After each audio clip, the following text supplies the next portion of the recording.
Alright, today what we're dealing with is a nice easy way to layer snare samples underneath a song here. I'm just at the start of a mix right here. I've already done most of the work.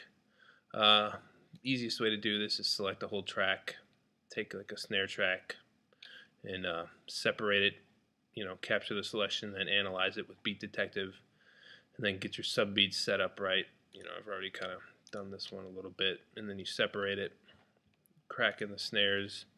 Once you separate it, then you can group the snare and the MIDI track together, kind of like how I've got it, and you can post or you can paste just by tabbing to the unit, to the audio file.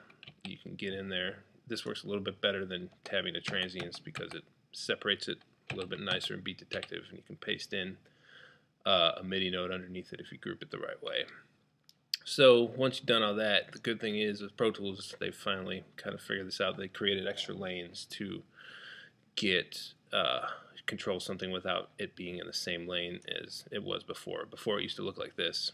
Now it's a little bit neater and easier to see. So you can kind of control the volume of the snare samples with your velocity sensor here. I like to trigger in battery, Native Instruments, some of the best stuff. You can tweak each cell easily, and then output it to different separate audio tracks.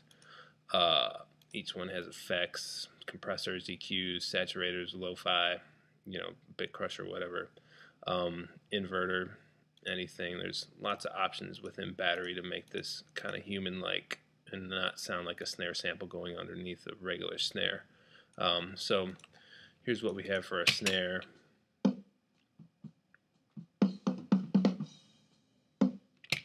It's cool for a rock song, but it just helps to have a little support underneath it. And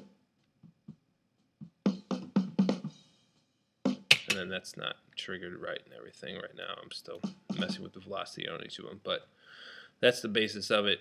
This helps saves you a lot of time, gives you that extra crack in your snare without having to over duplicate and worry about hi-hat bleed and other drums. So that's a tip for today. Catch you later, guys.